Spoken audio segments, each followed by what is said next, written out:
My Guruji always used to tell me that youth is the promise of the future. In this section, I am going to talk section 6 about the priorities that the PM2B must have towards the youth of India. After all, with about 35% and growing of the population being in what we call the youth group, there are about 3 priorities that I have that I would request the PM to consider. The one, the topmost, is of course going back to the earlier one where I spoke about education. I would look at a situation where every youth by the age they are 25 has finished at least one graduation by the age they are 25, whatever stream it may be.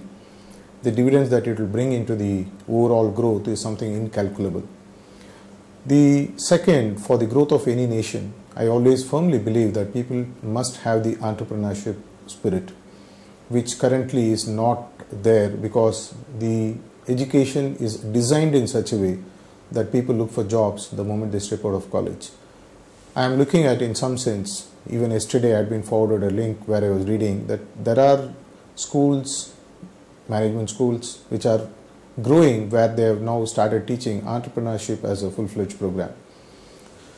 Why not make about 10% of the youth in the age group of 18 to 30 as entrepreneurs? It will need tremendous amount of education, lot of infrastructure support, lot of guiding, lot of mentoring, but it is doable. And these are the people who really multiply. If you look at any of the grown economies, you will find that many of the startup companies are done by people in the age group of 18 to 30. Many of the success stories that you will read across India or across the globe for that matter are people who dared to venture when they were quite young.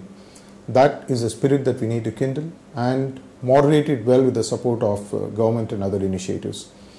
The third, which is a concerning fact for all of us who are Indians, is that I read a recent survey which clearly said that there are every alternate graduate is either jobless or heavily underemployed, which means the kind of money that is spent in getting them out first and then not giving them a job or keeping them underemployed is something that India cannot afford if you are looking at the growth that we are talking about and the glorious India that we are talking about.